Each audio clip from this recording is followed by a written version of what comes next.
I think Bitcoin, whether it's because of liquidity or not, everyone's expecting a big year for Bitcoin. What do you think will happen this year? Do you think we'll see 200K plus Bitcoin?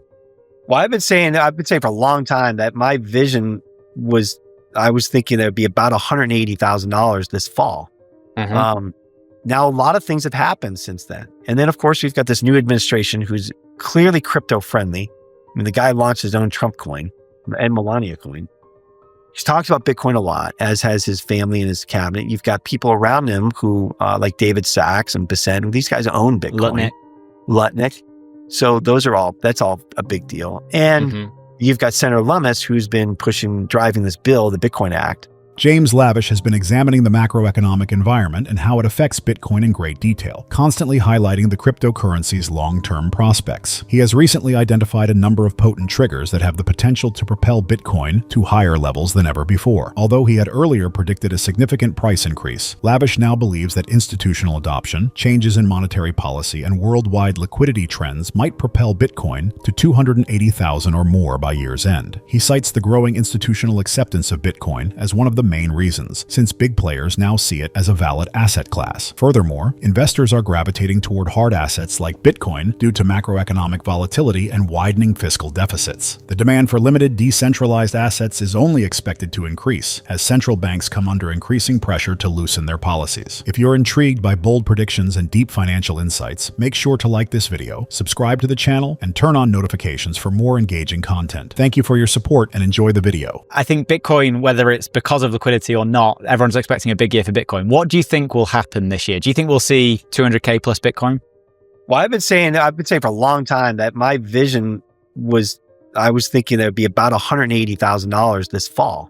Now, a lot of things have happened since then. Yeah, see, here's the global liquidity. This is, again, Michael's chart and this is staggered. So Bitcoin is actually, I think, 6 to 8 weeks backwards here. So it has to catch up. But I think that what happens here, Danny, is that we have a lot of tailwinds that may push that forward. The 180,000. I still think that we can see it this year.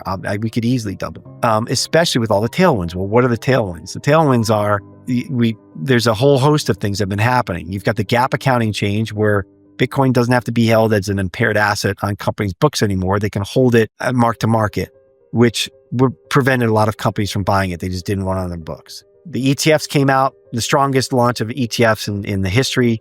IBIT, BlackRock's ETF, gathered $50 billion of assets in less than a year. Insane. Blows everything away.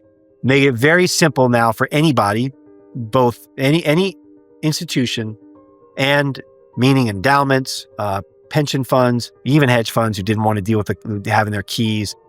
It was easy for them to just step out there and buy them. And people who have their IRAs and individuals who want to own Bitcoin but have no idea what to do with the keys and all that. Super simple.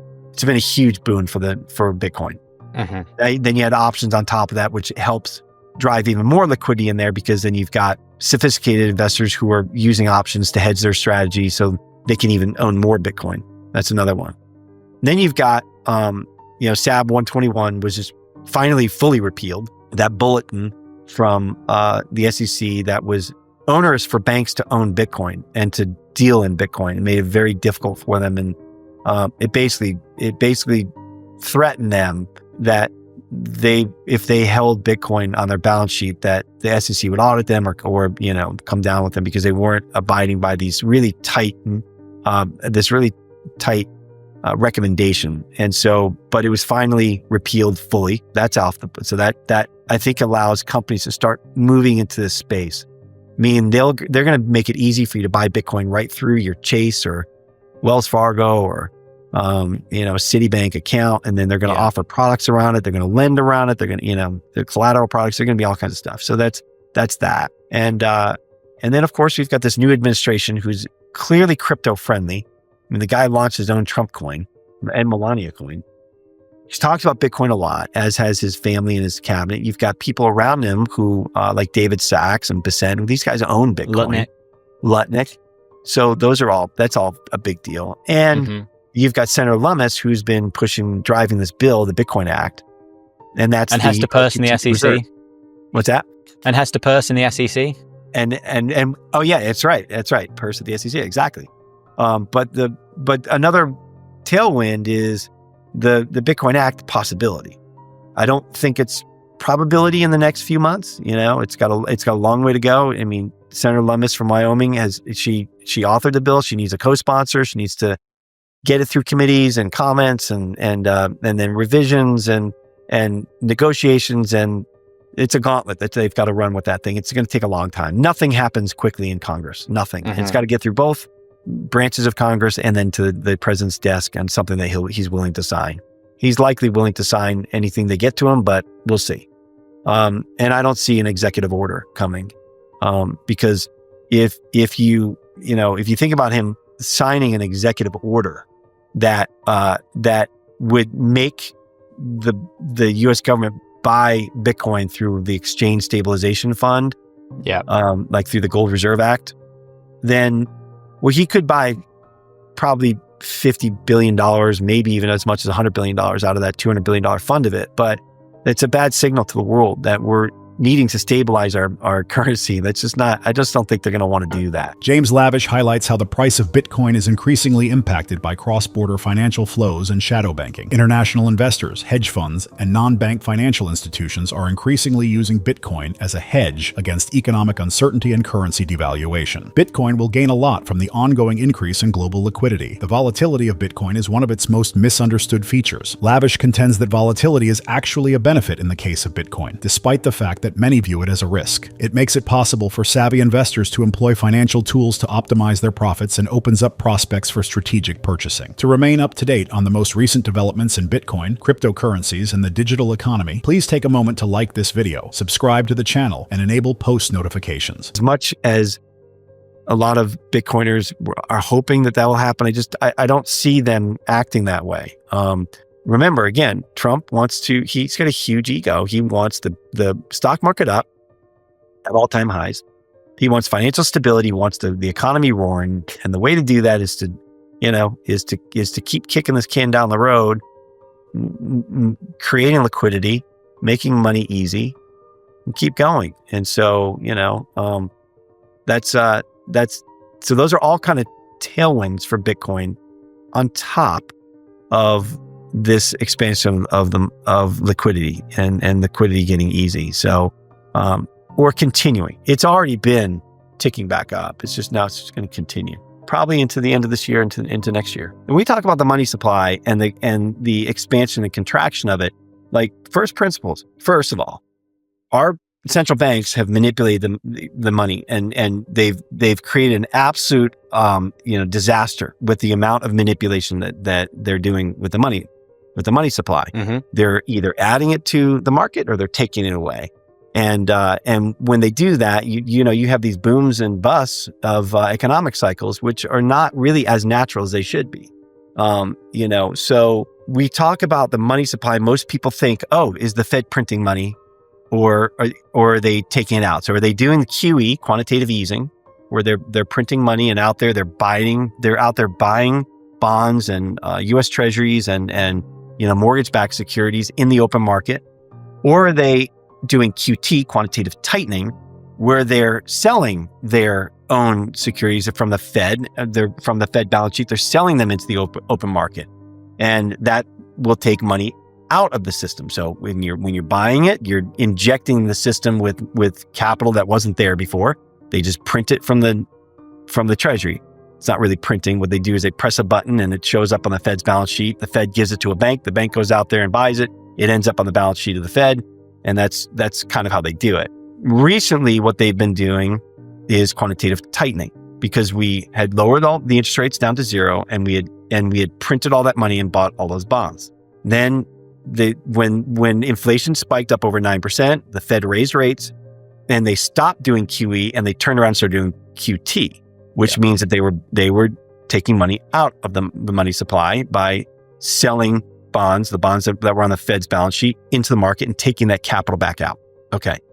So that's what people think about, but there's a whole lot more that goes into it. And Michael has done a tremendous job of analyzing and explaining this, and some of it's central bank reserve, some of it's bank credit, the loans and credit lines to consumers and commercial lines, to companies and businesses, and so that's important. there's shadow banking, which is non-bank financial companies, which Is that are like the Eurodollar system?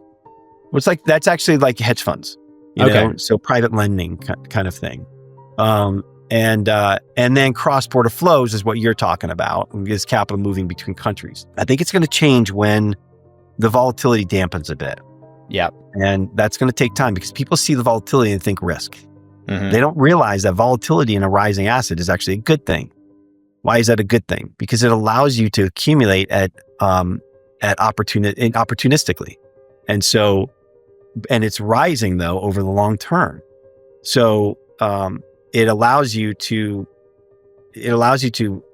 take advantage of drawdowns, especially. And then the reality is, I mean, look at what Michael Saylor's done with MicroStrategy, now called Strategy. Mm-hmm. He's able to expand his balance sheet and buy 479,000 Bitcoin, borrowing capital from the markets to do it. He's found a way to optimize his ability to borrow. How does he do that? He does it because of volatility. The volatility ends up being a good thing.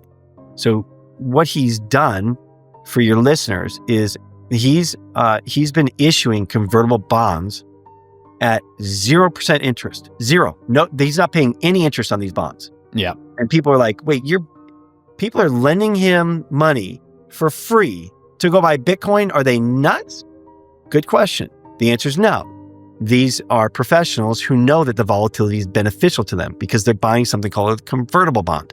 And that bond can convert into stock at a price above where that bond is issued.